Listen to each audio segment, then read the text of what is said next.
చదువుకున్నటువంటి ఈ 3 లేఖన భాగాలలో ఉన్నటువంటి సారాంశం ఏంటంటే, ఒకటి, తన యందు భయభక్తులు గల వారి కోరిక ఆయన నెరవేర్చును. ఇది దేవుడు చేసే పన, మనం చేసే పన? దేవుడు చేసేటువంటి పని. దేవుడు ఏం చేస్తాడో అని చెప్పిన పనిని గురించి అన్నాడు వాగ్దానము. రెండవది, నీ దినములలో నేనొక కార్యము జరిగించును. ఇది దేవుడు చేసే పన, మనం చేసే పన?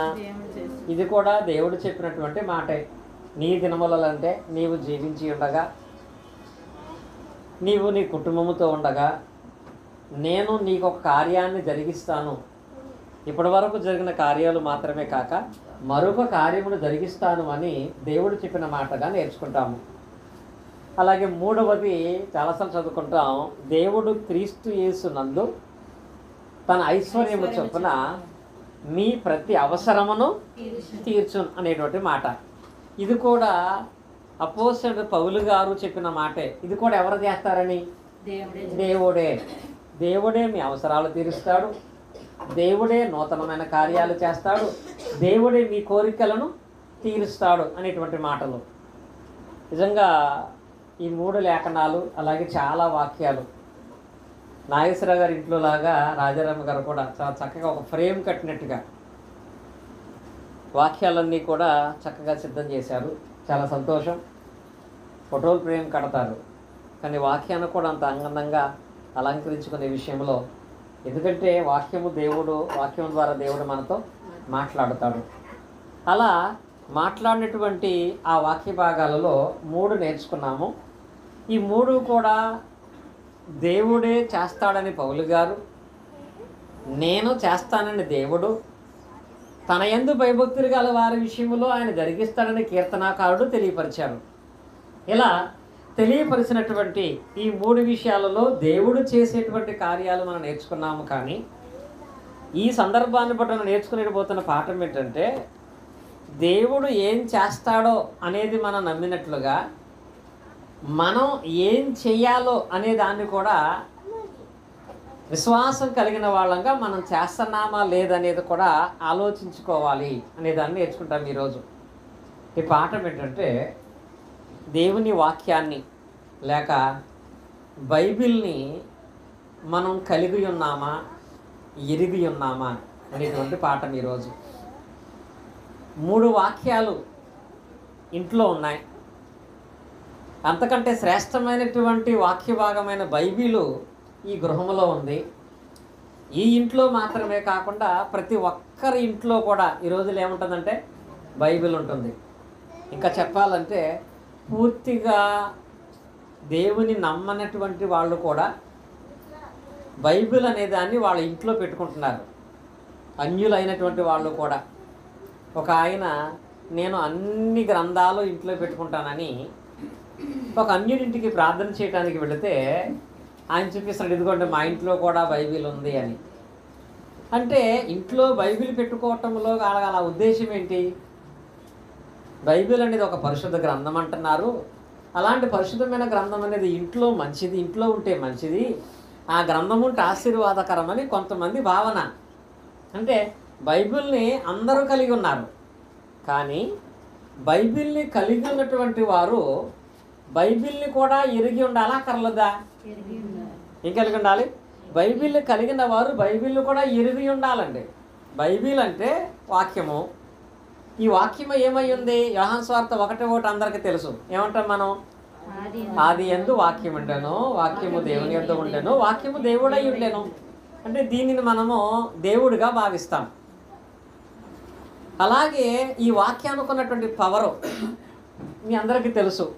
హెబ్రీయులకు రాసిన పత్రికలో 4:13 ఇది కూడా కంఠస్థ వాక్యమే. ఎందుకనగా హెబ్రీ పత్రిక 4:13 దేవుని వాక్యము సజీవమై బలము గలదై 2 అంచులు గల ఎటువంటి ఖడ్గము కంటేనో వాడిగా ఉండి. అంటే వాక్యం అంటే ఏంటనుకున్నాం? మొదటి యోహాను సువార్తలో దేవుడు, వాక్యం అంటే దేవుడు. అలాగే హెబ్రీ పత్రికలో ఏమనుకున్నాం మనం? వాక్యం అంటే అది జీవము గలది, సజీవమైంది. బైబిల్ అనేది దేవుని స్వరూపాన్ని కలిగినదిగా ఉంది. 2, బైబిల్ అంటే జీవము కలిగినదై ఉంది. కనుక దేవుడై ఉన్నటువంటి ఈ వాక్యము, సజీవమైనటువంటి ఈ వాక్యము తగినటువంటి కార్యాన్ని మన జీవితాల్లో చేయాలి అంటే బైబిల్ కలిగి ఉండటం మాత్రమే కాకుండా ఏం చేయాలని చెప్పాను నేను? దీన్ని ఎరిగి ఉండాలి కూడా. ఎరిగి ఉండటానికి కలిగి ఉండటానికి ఉన్న చిన్న తేడా ఏంటో తెలుసా? మొన్న ఒక వీడియో చూశాను నేను. అందులో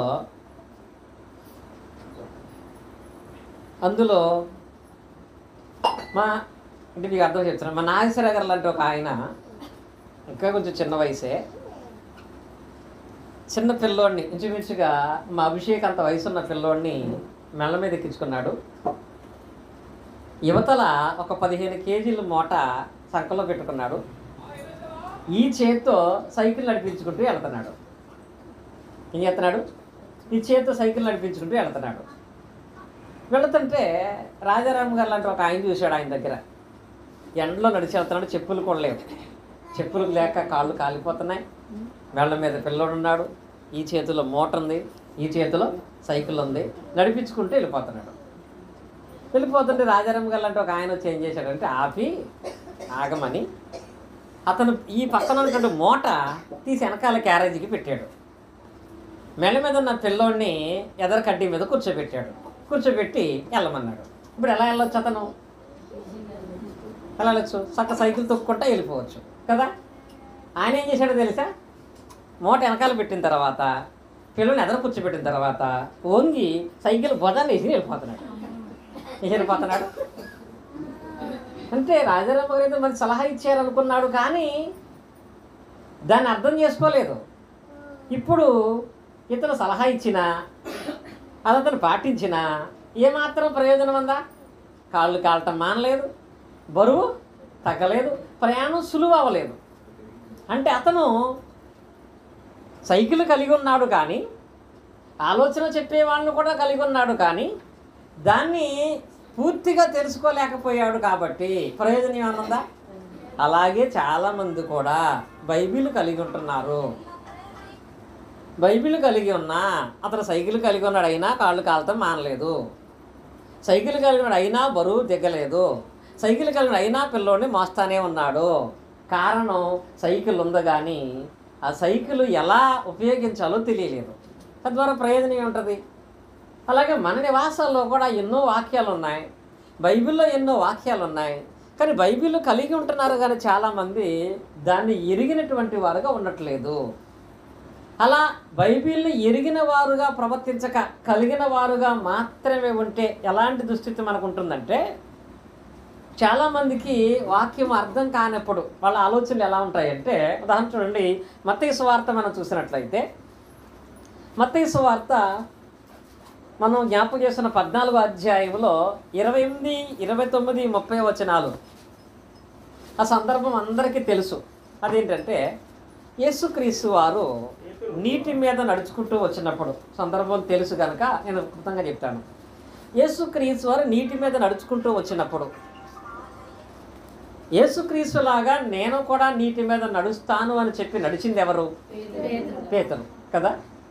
అలా నడిచిన పేతురు నీటి మీద నడుస్తూ మధ్యలో ఏమైపోసాగాడు అంటే, ఇక్కడ పేతురు గారు మునిగిపోతున్నాడు. పేతురు మునిగిపోయి ఆ టయానికి యేసుక్రీస్తు ఉండగా మునిగిపోతున్నాడా, యేసుక్రీస్తు లేక మునిగిపోతున్నాడా? యేసుక్రీస్తు ఉండగానే ఎందుకు మునిగిపోతున్నాడు? క్రీస్తును కలిగి ఉన్నాడు కానీ క్రీస్తును పూర్తిగా ఎరిగిన వాడుగా లేడు. అంటే క్రీస్తును కలిగి ఉన్నాడు కానీ గాలిని చూసి భయపడిపోయాడు. తద్వారా ఏమైపోతున్నాడు? మునిగిపోతున్నాడు. తప్పు క్రీస్తుదా? మరొక సందర్భం మనం చూస్తాము కదా, యేసుక్రీస్తు పడవలో ప్రయాణం చేస్తుంటే గాలి తుఫాను వచ్చి పడవ మునిగిపోతుంది. డిఫరెన్స్ చెప్పకపోయినా మీరు చెప్తాను దాన్ని. అప్పుడు అపోస్తలులు అందరూ వచ్చి ఆయన దగ్గర ఏమన్నారు? ప్రభువా, మేము నశించిపోవచ్చున్నాము, నీకు చింత లేదా అన్నారు అక్కడ. అంటే గాలి తుఫాను రాగానే పడుకున్న ఆయన లేపారు. వెళ్ళి మేము నశించిపోతున్నాం, మీకు చింత లేదా అంటే అప్పుడు ఆయన మీరెందుకు భయపడుతున్నారు అంటాడు. అంటే వాళ్ళు క్రీస్తు లేక భయపడుతున్నారా, క్రీస్తు ఉండి భయపడుతున్నారా? క్రీస్తు ఉన్న శిష్యులందరూ భయపడగల కారణం క్రీస్తుని కలిగి ఉన్నారు కానీ క్రీస్తుని ఎరిగిలేరు.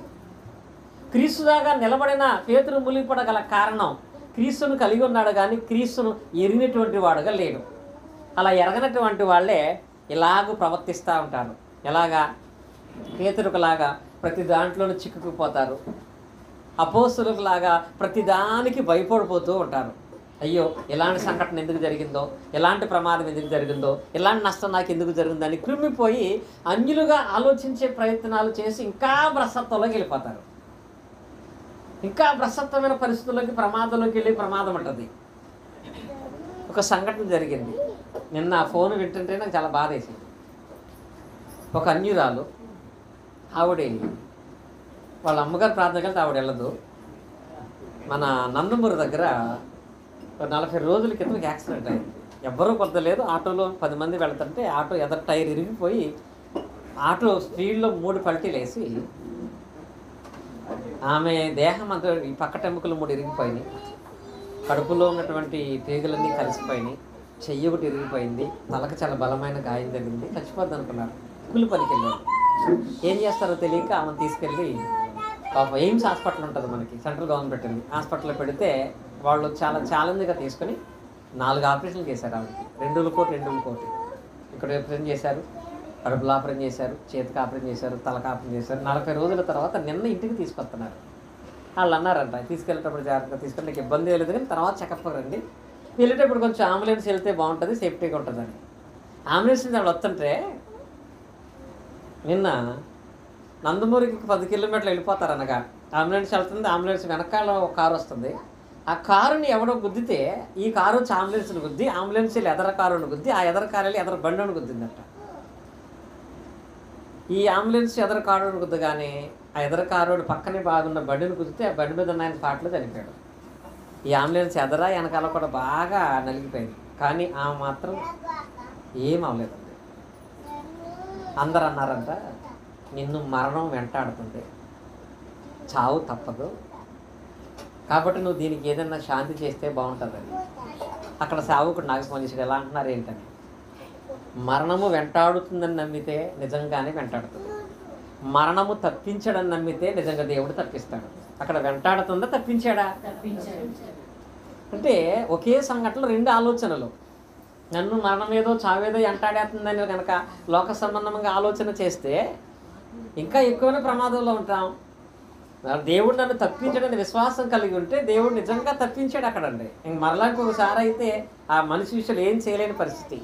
నెక్స్ట్ వీక్ వాళ్ళు ఈ మాటలు చెప్పిన తర్వాత గృహకూడికి పెట్టుకుంటామని చెప్పి వాళ్ళు ఫోన్ చేశారు. అంటే మనిషి ఆలోచనలు ఎలా ఉంటాయంటే అర్థం చేసుకున్న వాడి మాటలు ఒక రకంగా ఉంటాయి, వాక్యం అర్థం కాని వాడి ఆలోచనలు పనులు మరొక రకంగా ఉంటాయి. ప్రతి దానికి కూడా ఇప్పుడు పిల్లడు వరుస పెట్టి 4 సార్లు జ్వరం వచ్చింది అనుకో, వాక్యం అర్థమైనవాడు ఏం చేస్తాడు?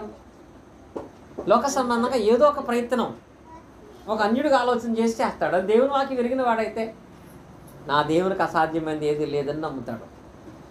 కనుక మనం దేవుణ్ణి కలిగిన వారుగా ఉండిపోతే, బైబిల్ని కలిగిన వారుగా ఉండిపోతే ఆయన ప్రభావాన్ని చూడలేం. అదే దేవుణ్ణి ఎరిగిన వాడు మాటలు ఎలా ఉంటాయో తెలుసా? ఆదికాండములో 22వ అధ్యాయంలో అబ్రహాము గారు ఇస్సాకును బలికి తీసుకెళ్ళేటప్పుడు ఇస్సాకు తండ్రి అబ్రహాముతో కట్టెలున్నాయి పొలలున్నాయి కానీ బలిపశువు ఏది అన్నప్పుడు అబ్రహాం ఏమన్నాడు? దానికి ఒక పదం ఉంటుందండి, యెహోవా ఈరే అని. అంటే దాని అర్థం దేవుడే చూసుకుంటాడు. ఏం చూసుకుంటాడు? దేవుడే చూసుకుంటాడు. నిజంగా ఈ మాట ఎంత అద్భుతమైన మాట అండి. తెలిసిన వాడిగా మాట, తెలియని వాడిగా మాట్లాడా? నా దేవుడు చూసుకుంటాడు. అది ఎంత గొప్ప విశ్వాసం కలిగినటువంటి మాట అంటే నా దేవుడు చూసుకుంటాడు. ఇది ఎలాంటి దినాలైనా ఎలాంటి పరిస్థితులైనా నా పక్షంగా దేవుడు అన్నాడు కనుక నా దేవుడు చూసుకుంటాడని మాట్లాడగలిగినటువంటి వ్యక్తి అబ్రహాం అండి. కనుక మన జీవిత కాలంలో యెహోవాని ఎరిగిన వాళ్ళమైతే ఇలా మాట్లాడతాం. ఏ కార్యమైనా, ఏ తలంపైనా, ఏ పనైనా ఇప్పుడు చేస్తున్నారేంటి, ఇప్పుడు జరిగిస్తున్నారేంటి, ఇలా చేస్తున్నారేంటి అనుకున్నప్పుడు ప్రార్థన పూర్వకంగా జరిగించుకుంటే దేవుడే దాన్ని జరిగిస్తాడు, దేవుడు చూసుకుంటాడు. తన కుటుంబంలో ఒక కార్యం చేయాలనుకున్నప్పుడు అబ్రహాము గారు అనుకున్న మాట ఇది. దేవుని పని విషయంలో నువ్వు ఏదైనా చేయాలనుకుంటే దేవుడే చూసుకుంటాడా చూసుకోడా? ఏ సమయానికి ఏది కావాలో దేవుడు సమకూరుస్తాడు కదా. ఇక మీ అందరూ తెలిసిన వాక్య భాగం యోబు గ్రంథంలో మనం చూసినట్లయితే, యోబు అంతటి శ్రమల్లో ఉన్నప్పుడు దేవుని ఎరిగిన వాడుగా ఏం మాట్లాడాడు? 23వ అధ్యాయం 10వ వచనంలో, యోబు గ్రంథం 23వ అధ్యాయం 10వ వచనంలో, నేను నడుచు మార్గం ఆయనకు తెలియను, ఆయన నన్ను శోధించిన తర్వాత నేను సువర్ణము వలె మారుదును. ఎలాంటి పరిస్థితుల్లో ఈ మాట వచ్చింది ఆయన నోట్లోంచి? అలాంటి పరిస్థితులండి. 1 బలహీనతలో ఉన్నాడు, 2 నష్టంలో ఉన్నాడు, 3 నిందలు పడుతున్నాడండి. ఇక్కడ 2 సహజంగా ఉంటాయేమో కానీ 3వది చాలా బాధాకరం అండి. మనోళ్ళు సామెత వాడతారు కదా, భర్త కొట్టినందుకు కాదు, ఎందుకు తోడు కొట్టినందుకు ఎడుతుందంట. అంటే అది వాస్తవమేనండి. మనకు జరిగిన నష్టం కంటే దాని గురించి మనుషులు మాట్లాడే మాట ఎక్కువ బాధను కలగజేస్తాయి. నిజంగా మనం అలాంటి పొరపాటు చేయకపోయినా మనం నిందించి మాట్లాడుతున్నప్పుడు ఆ మాటలు ఎంత బాధను కలగజేస్తాయి. యోబు గారి లైఫ్లో అతనికి ఆస్తి, కుటుంబమును కోల్పోవటం మాత్రమే కాదు, ఆరోగ్యం కోల్పోవటం మాత్రమే కాదు, అతనికి ఇష్టమైన స్నేహితులు వచ్చి మాట్లాడని మాటలు ఉంటాయండి. అక్కడ నువ్వు ఏ పాపం చెప్పి ఎందుకు అయిపోద్దిలా నీ బతుకు, నీ పిల్లల్ని దుర్మార్గంగా బ్రతుకుంటారో, లేకపోతే ఎందుకు నీ కుటుంబం ఇలా అయిపోద్దని వాళ్ళు మాట్లాడన్న మాటలకి ఎంత బాధపడాలి. కానీ అప్పుడు యోబు గారు దేవుణ్ణి ఎరిగిన వాడుగా తన మనసుకు తాను చెప్పుకున్నటువంటి మాట ఏంటో తెలుసా? నేను నడుచు మార్గములన్నీ ఎవరో తెలుసు? దేవునికి తెలుసు. ఇదొక్కటి ఎంత ఓదార్పనిస్తుందండి. అందరు నువ్వు మంచోడు కాదు, నీ ప్రవర్తన మంచిది కాదు, నీ పిల్లలు మంచోడు కాదు, అసలు నువ్వు చాలా భయంకరమైన మనిషి అని మాట్లాడుతున్నా నీ భక్తి విషయంలో నీవు యథార్థంగా ఉంటే ఈ మాట మాట్లాడగలంటే తెలుసా? నేను ఎలాంటి వాడినో దేవుడికి తెలుసు. ఇది మాట్లాడగలం మనం.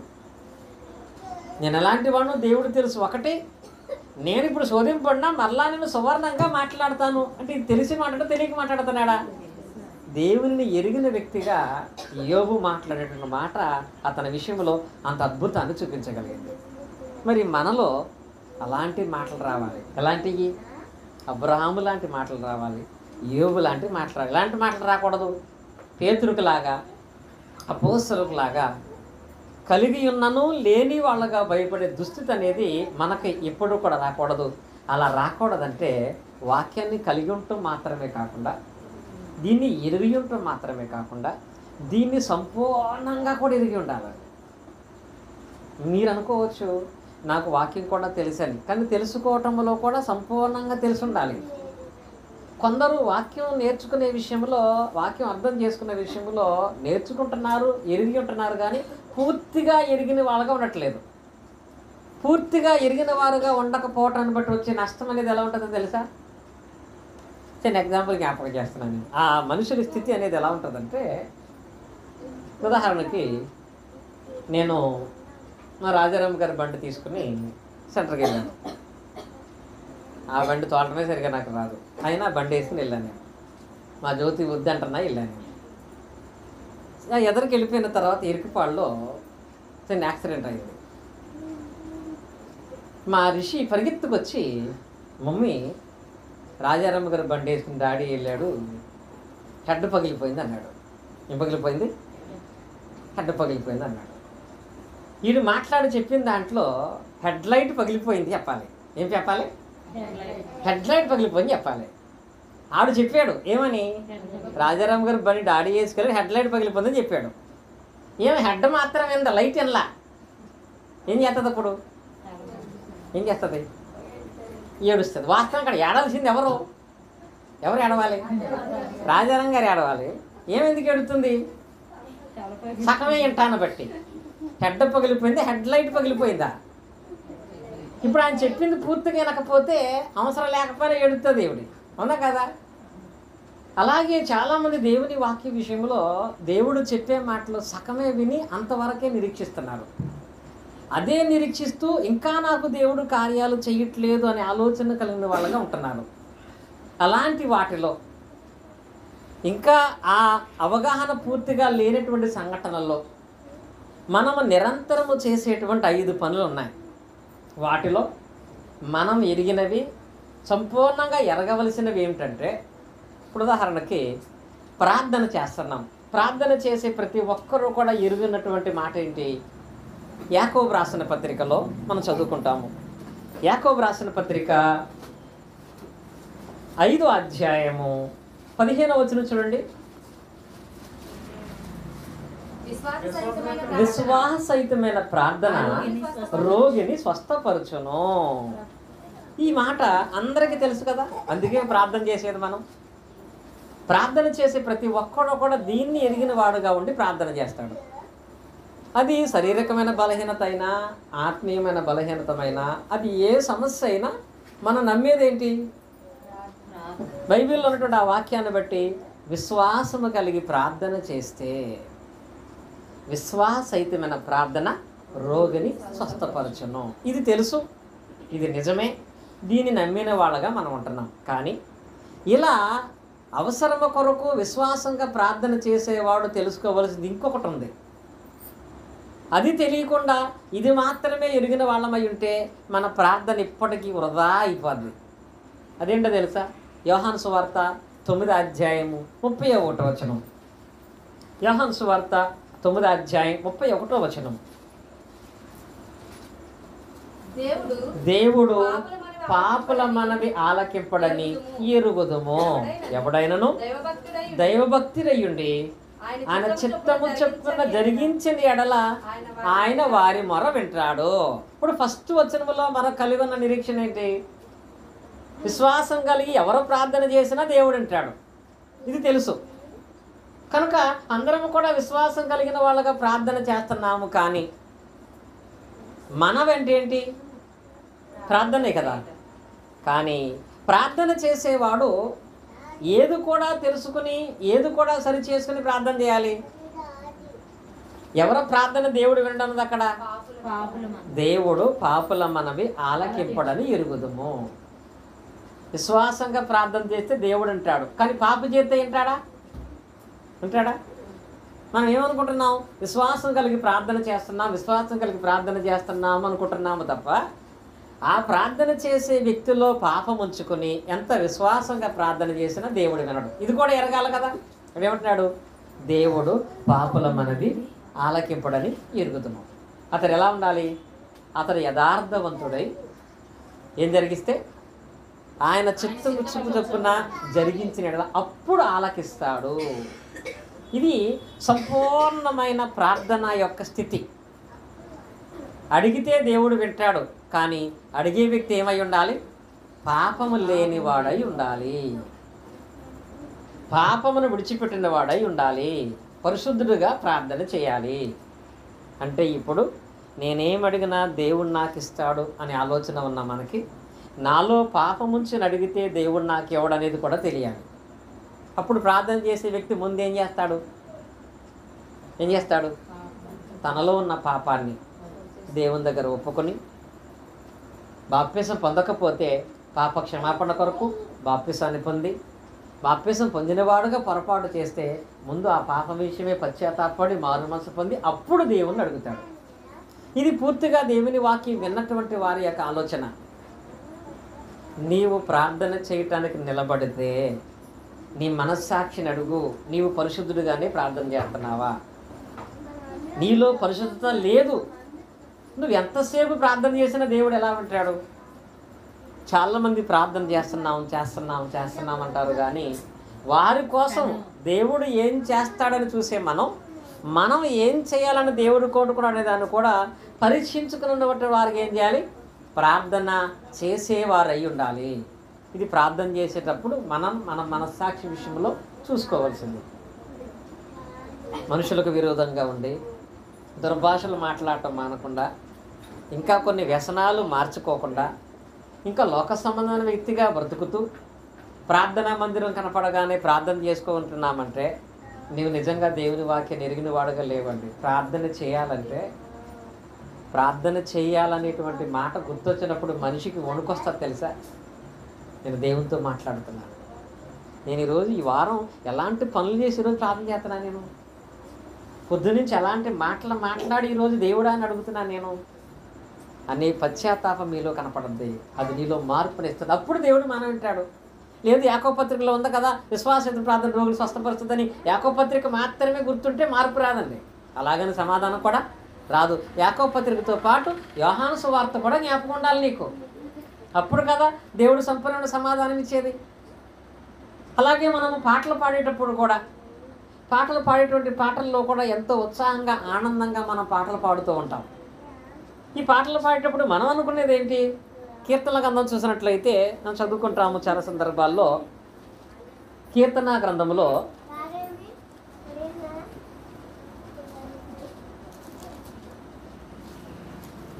23వ అధ్యాయం మనం చూసినట్లయితే ఇది తరచుగా మనం పాడుకునేటువంటి పాట. ఏ పాటది? యెహోవా నా కాపరి, నాకు లేము కలగదు, పచ్చిగల చోట్ల ఆయన నన్ను పరుండ చేయును, శాంతికరమైన జలమధ్యాన్ని నడిపించును, నా ప్రాణమునకు ఆయన సేద తీర్చును. ఈ యొక్క వాక్య భాగంలో ఎన్ని వచనాలు ఉన్నాయి? 6 వచనాలు ఉన్నాయి.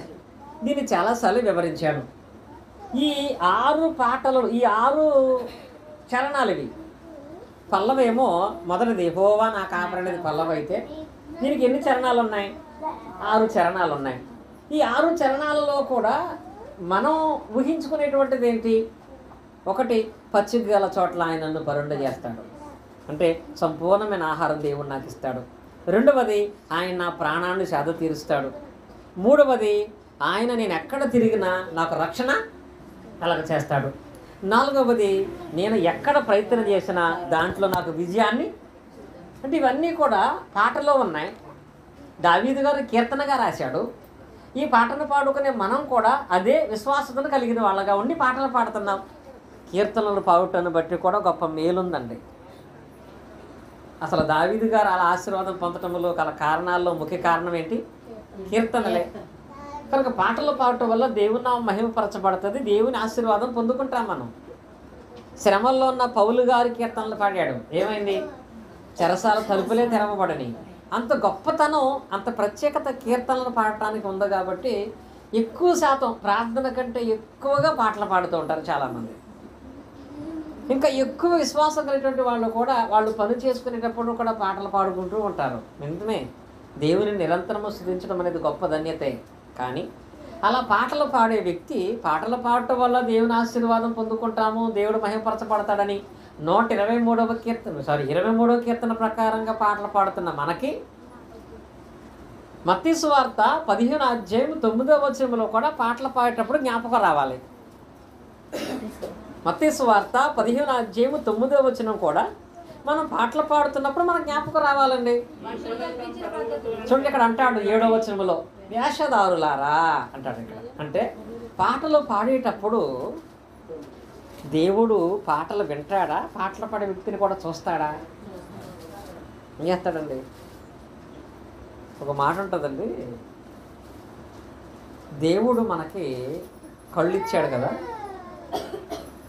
మన కళ్ళు ఎవరిచ్చారు? దేవుడు. మన కళ్ళు ఇచ్చిన దేవుడు ఈ కళ్ళు ఏం చూస్తున్నాయో చూడరా? నువ్వు ఆలోచించారా? నాకు దేవుడు కళ్ళు ఇచ్చాడు అనుకుంటాం, కానీ ఈ కళ్ళు ఏం చూస్తున్నాయో దేవుడు చూడరా? ఫోన్లో ఏం చూస్తున్నాయి, బయట ఏం చూస్తున్నాయి, నిరంతరం ఏం చూస్తున్నాయి, వాటిని దేవుడు చూడడా? అలాగే దేవుడు నీకు మంచి స్వరం ఇచ్చాడు. స్వరం ఇచ్చిన దేవుడు ఆ స్వరం ఎలా వస్తుందో కూడా చూస్తాడంట. ఇక్కడ చూడండి, వేషధారులారా అంటే అద్భుతంగా స్వరాలు ఎత్తి పాటలు పాడుతున్నారు వాళ్ళు. కానీ అది ఎక్కడికి మాత్రమే పరిమితం అయిపోయినట్లుగా వాళ్ళు కీర్తిస్తున్నారు. ఈ ప్రజలు తమ పెదవులతో నన్ను గనపరుతుదురు కానీ వారి హృదయం నాకు దూరంగా ఉంది అన్నాడు ఇక్కడ. అంటే పాటలు పాడుతున్నప్పుడు ఏం పెట్టి పాటలు పాడాలి? మనం మనసు పెట్టి హృదయపూర్వకముగా దేవునిని కీర్తించేటువంటి మనస్సును మనం కలిగిన వాళ్ళంగా ఉండాలి. ఒక కీర్తన మనం పాడుతున్నామంటే అది సందర్భానుకూలంగాను, దేవునికి మహిమకరంగాను, వాక్యానుసారంగాను కీర్తించేది అయి ఉండాలండి. కొంతమంది నాకు వచ్చు, పాట అందరికీ నచ్చుతుంది అని పాడతారు తప్ప ఈ పాట సందర్భానుకూలమైనదైనా ఈ సందర్భాన్ని బట్టి నాకున్న స్థితిని బట్టి పాడే పాట అయినా కాదు అనేది ఆలోచించారండి. అందరికీ వచ్చింది అయితే పాడతాను, కొత్త పాట అయితే నేను పాడతాను అనే ఆలోచన కాదండి. కానీ ఏ పాట మనం పాడుతున్నా నీ స్థితికి సందర్భానికి దేవునికి అంగీకారయోగ్యంగా ఉండేదై ఉండాలి. ఇంకొకటి చెప్పాలంటే ఉదాహరణకి మనం కీర్తనలు పాడుతున్నప్పుడు సంతోష సందర్భమైన ఒక కీర్తన పాడాలి, శ్రమలో ఉన్నప్పుడు ఒక రకమైన కీర్తనను పాడేటువంటి వాళ్ళముగా మనం దేవుణ్ణి స్తుతించే విషయంలో సందర్భాన్ని అర్థం చేసుకునే వాళ్ళగా ఉండాలి. లేదు మన పెదాలతో మాత్రమే పాడితే ఎన్ని పాటలు పాడినా దేవుడు మహిమ పరచబడడు. అక్కడ అంటాడు చూడండి, మనుషులు కలిపిన పద్ధతులు దైవోపదేశాలను బోధిస్తూ ఏం చెప్తున్నారట, నన్ను వ్యర్థంగా ఆరాధిస్తున్నారు. ఒక్క రాత్రి పాట పాడితేనే పౌలు గారి జీవితంలో అంత కార్యం జరిగింది. చిన్న వయసులో పాటలు పాడితేనే దావీదు గారి విషయంలో అంత అద్భుతమైన కార్యం జరిగింది. మరి మనం ఎన్ని కీర్తనలు పాడుతూ ఉన్నా ఎందుకు దేవుని ప్రేమను పొందలేకపోతున్నామంటే దేవుణ్ణి కీర్తిస్తే ఆశీర్వాదమే కానీ కీర్తించే విధానం తెలియకుండా కీర్తించటం. కానీ కీర్తిస్తున్నప్పుడు హృదయపూర్వకముగా దేవుని పాటలు పాడి గణపరిచేటువంటి వారమై ఉండాలంటే అప్పుడు దేవుడు ఆ కీర్తన వల్ల మహిమపరచబడతాడు. దాని యందు గొప్పదైనటువంటి ఆశీర్వాదాన్ని మనం పొందగలుగుతాం. ఇంకా వాక్యం విని ఇక్కడికి వచ్చేటప్పటికి వాక్యం వినటంలో కూడా మనకు తెలిసిందేంటి, అపోస్తలుల కార్యగ్రంథంలో 16వ అధ్యాయాన్ని మనం చూసినట్లయితే అపోస్తలుల కార్యాలు 16వ అధ్యాయంలో మనకందరికి తెలిసిన ఒక స్త్రీ ఉంది. ఆమె తాను పని చేసుకునే పనిని పక్కన పెట్టి దేవుని వాక్యాన్ని వినటాన్ని బట్టి అక్కడ ఒక అద్భుతమైన కార్యం జరిగింది. ఎవరు ఆవిడ? లూదియా అనేటువంటి ఆమె. ఈ లూదియా అనేటువంటి ఆమె వాక్యాన్ని ఎలా వింది, ఏం చేసి విందంటే వాక్యాన్ని పక్కన పెట్టి వింది. ఎలా వింది? ఎలాగా? ఆసక్తితో అన్నాడు అక్కడ వాక్య భాగంలో. దైవభక్తి ఒక స్త్రీ ఉండే ఆమె పౌలు చెప్పించండి. ఆ వాక్య భాగంలో ఒకసారి చదవండి. 14వ వచనం, అపోస్తలుల కార్యాలు 16:14. అప్పుడు లోదియాను దైవభక్తిలో ఒక స్త్రీ ఉనిచిండును, ఆమె ఓదారంగ పుణ్యము తుయితేరా పట్టణస్థురాలు. ప్రభు ఆమె హృదయం తెరిచిన కనుక పౌలు చెప్పిన వాటి యందు లక్ష్యం ఉంచేను అనే మాట రాయబడింది. అంటే ఈమె వాక్యం వినేటువంటి విధానం అక్కడ గ్రంథకర్త జ్ఞాపకం చేస్తాడు. ఎలా ఉంటుందంట, ఆమె లక్ష్యం ఉంచెను అంటే ఎలా ఉంటుందంట, లక్ష్యం అంటే గమ్యం, అంటే ఆ మాటలను మాత్రమే ఆమె శ్రద్ధగా వింటుందంట. లక్ష్యం ఉంచేను, నిర్లక్ష్యం చేయలేదు. ఆ టైంలో దేని మీద తనకు ధ్యాస రాలేదండి, దేని కొరకు ఆలోచించలేదండి. ఇప్పుడు కొంతమంది ఉండొచ్చు, ఇప్పటి వరకు రోడ్డు మీద ఎంతమంది వెళ్ళారో చెప్పమంటే చెప్పేస్తారు. ఎందుకంటే ఇక్కడ వాక్యం వింటూ ఉన్నా అటు వెళ్ళే వాళ్ళు లెక్క పడతా ఉంటారు. అలంకంగా కనిపించవచ్చు, వీడు మా ఇంటికి వెళ్తున్నారంటావా. ఎందుకంటే మనకు అనిపిస్తూ ఉంటుంది ఇటు వెళ్ళే వాళ్ళని చూడాలని. కానీ వాక్యం వినటం అంటే లూది ఎలా వినాలంటే లక్ష్యం ఉంచాను అని. మీకు చాలాసార్లు ఒక ఎగ్జాంపుల్ చెప్పాను తెలుసా, చాలాసార్లు చెప్పాను, అయినా చెప్తున్నాను. ఇలాగ ఒక ఆవిడ ప్రతిరోజు ఆరాధనకి వెళ్తా, ఒకరోజు సేవకుడి దగ్గరికి వచ్చి, నేను వచ్చే వారం నుంచి నేను ఆరాధనకు రానందంట.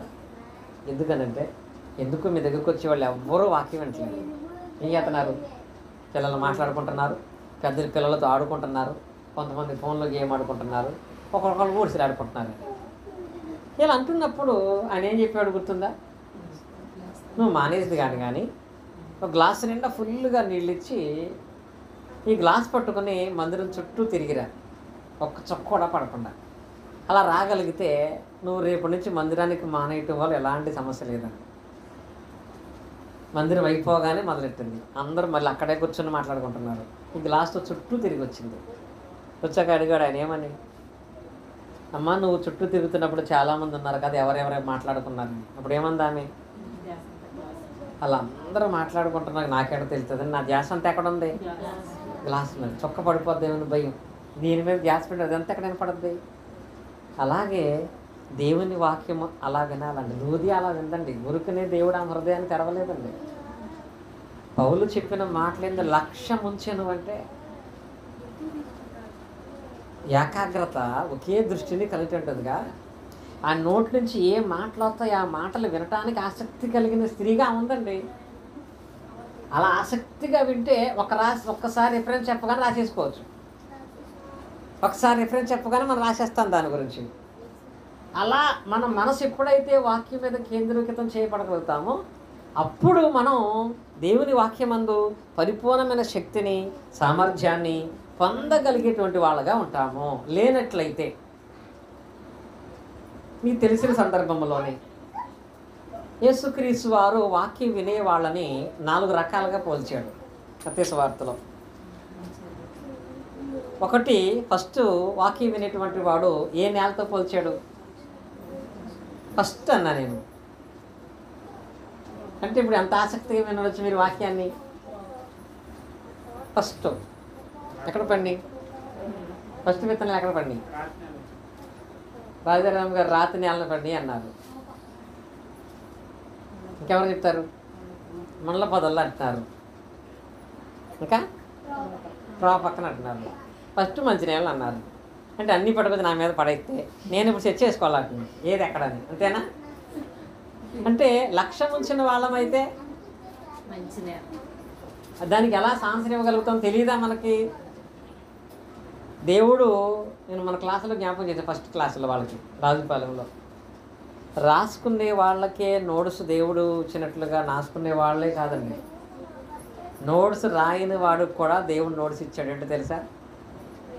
పెన్ లేకుండా రాసుకోవచ్చు. ఇక్కడ రాసుకోవచ్చు అండి. పెన్ లేకపోయినా రాసుకోవచ్చు. ఇది ఎప్పటికి పోదు, ఎక్కడా దాన్ని పడేయలేము. కానీ రాయట్లేదు అంతే. ఏం రాయట్లేదు? చెవులతో రాయగలిగేటువంటి స్థలాన్ని దేవుడిచ్చాడు. అది కనుక రాయగలిగితే ఖచ్చితంగా అది అలా ఉండిపోద్ది. పనులతో బుక్స్ రాసి ఉంటుందండి అది. అలా రాసి ఉంటే ఎప్పుడో చెప్పేవాళ్ళు ఇది 100 సార్లు అనుకుంటాం. ఫస్ట్ విత్తనాలు త్రోవ పక్కన పడినాయి, పక్షులు చెత్తుకుపోయినాయి. తర్వాత విత్తనాలు ముళ్ళ పొదలు పడినాయి, ముళ్ళు వాటిని అడిచేసినాయి. తర్వాత విత్తనాలు రాతి నేల పడినాయి, ఎండిపోయినాయి. మంచి నేల పడిన విత్తనాలు మాత్రమే ఫలించినాయి. ఈ మంచి నేల పడిన విత్తనాలను ఆయన ఏమని పోల్చాడో తెలుసా? వాళ్ళు ఎలాంటి వారంట? యోగ్యమైన మంచి మనసుతో వాక్యాన్ని అంగీకరించి అంటాడు అక్కడ. యోగ్యమైన మంచి మనసుతో వాక్యాన్ని అంగీకరించిన వాళ్ళు, మంచి నేలను పడిన వాళ్ళు మాత్రమే 30 60 100 పొందారు. మరి మిగతా వాళ్ళందరూ మనసు ఉంది కానీ ఆ మనసుకు యోగ్యత లేదు, మంచి మనసు కలిగిన వాళ్ళగా వినలేదు. కనుక వాక్యం వినటంలో ఎంతో ప్రభావం ఉంది. లూదియా వాక్యం వింటే ఆమె హృదయం తెరవబడింది, అతని కుటుంబం రక్షణ పొందింది, అతని కుటుంబమే ఆశీర్వాదకరంగా మార్చబడింది. మరి మనం వాక్యం వింటున్నప్పుడు కూడా అలాగే జరుగుతుంది. లూదియాలాగా నేను కూడా దేవుని వాక్యం వినటానికి వెళుతున్నాననే ఆలోచన మనం కలిగి ఉంటున్నామా? లేక తప్పకుండా లూదియాలాగా మనం వాక్యం వింటున్నామా? అలా వాక్యం వినే విషయంలో మనం ఈ విత్తనాల గురించి కూడా జ్ఞాపకం చేసుకోవాలి. నాలో విత్తనాలు ఎక్కడ పడుతున్నాయి? ఇక్కడి నుంచి బయటికి వెళ్ళగానే చెప్పిన వాక్యం మర్చిపోయావంటే తోవ పక్కన పడి.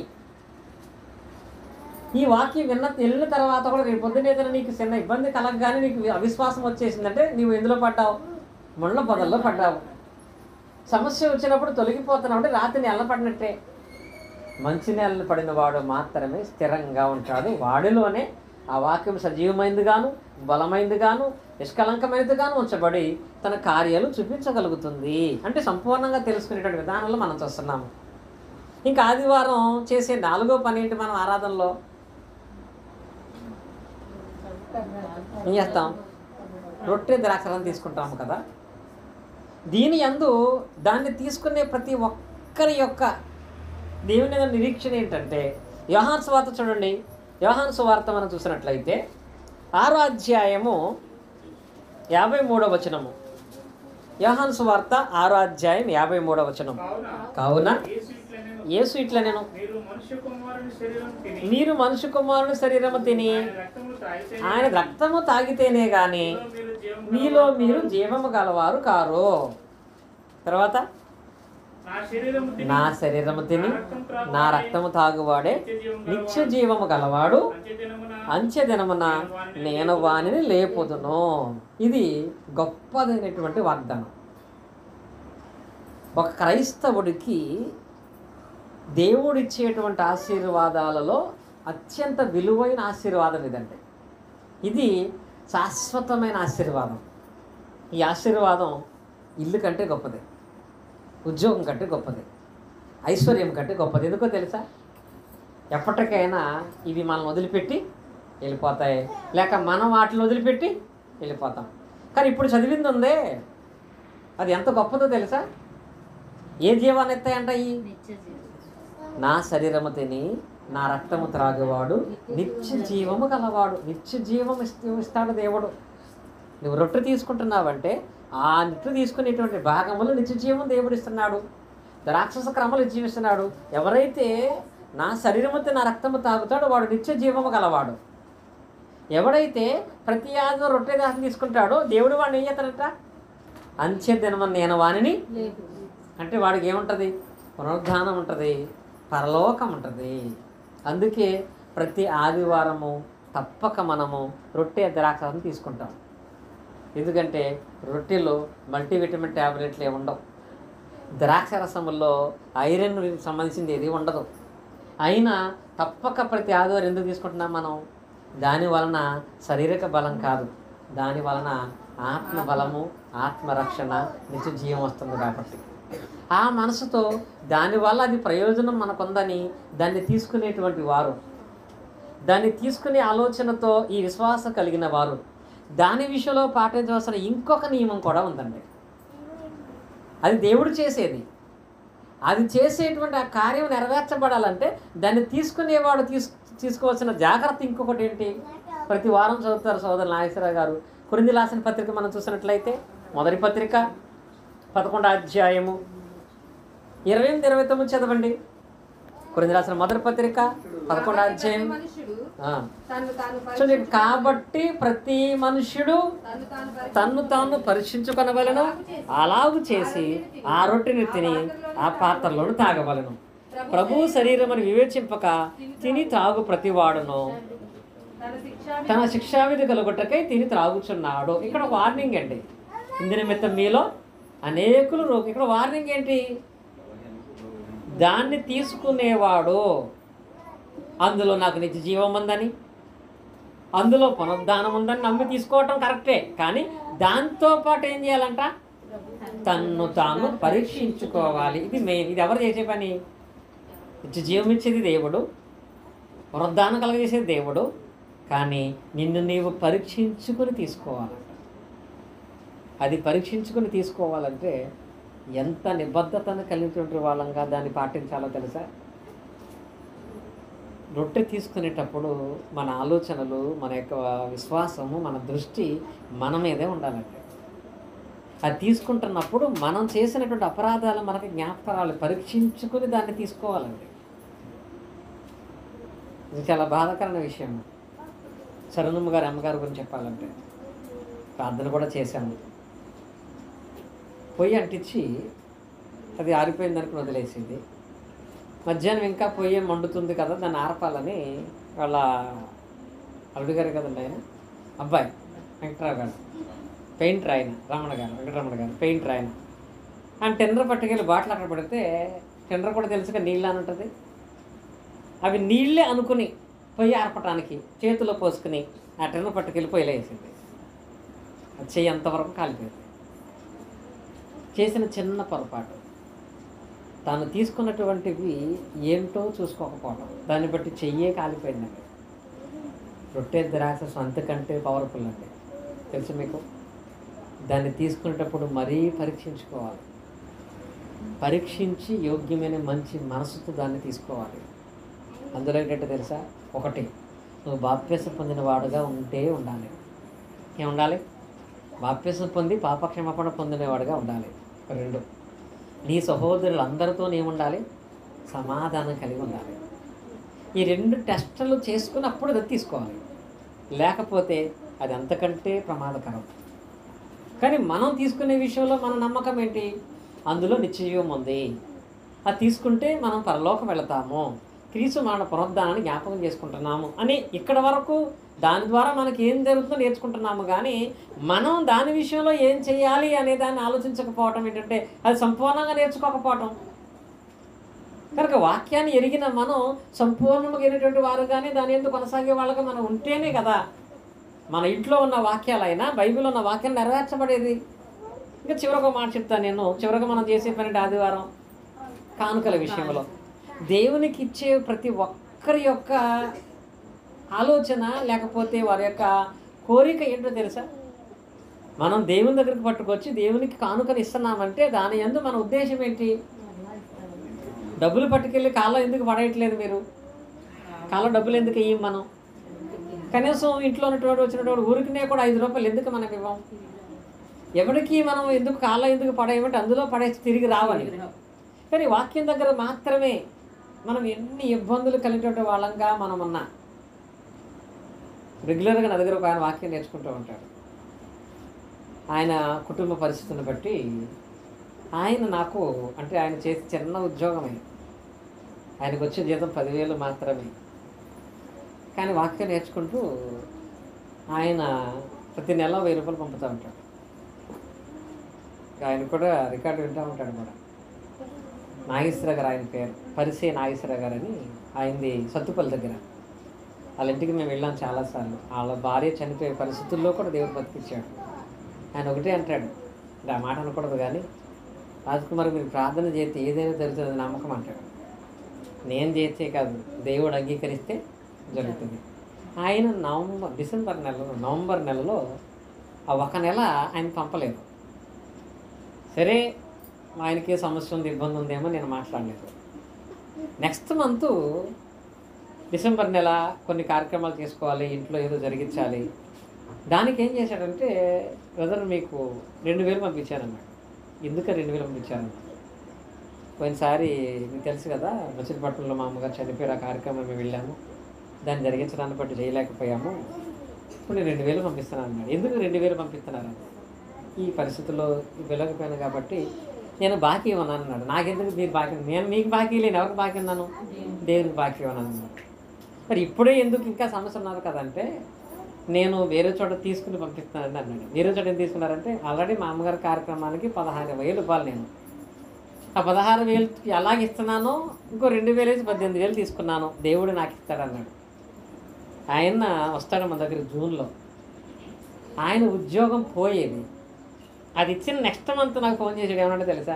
ఏమంటే ఇక్కడ సెక్యూరిటీ చేస్తాడు, ఈ కంపెనీ తీసేస్తున్నారంట, అతని వయసు 52 సంవత్సరాలు, కంపెనీ తీసేస్తున్నారు, ఇంకా నాకు జాబ్ అంటూ ఏమీ ఉండదు అన్నాడు. వేరే చూసుకోమంటే సెక్యూరిటీ సమయంలో 50 సంవత్సరాలు దాటితే ఎక్కడ ఎవరు, ఇక్కడే అయితే 10 సంవత్సరాల చేతనగా కంటిన్యూ అయిపోవచ్చు, కానీ వేరే చోటకి వెళ్తే ఎవరు. నెక్స్ట్ ఏదన్నా వ్యాపారం ఏదైనా చేసుకుందాం అనుకుంటున్నాను, ప్రార్థన చేయండి అన్నాడు. ఏం కాదు, ధైర్యంగా ఉండదు అన్న. ఆయన మళ్ళీ మన ఫోన్ చేసి, మీకు చెప్పాను కదా దేవుడు విన్నాడు, మొత్తం కంపెనీ పీకి పట్టుకెళ్ళిపోయినట్టు మళ్ళీ పట్టుకొచ్చారంట.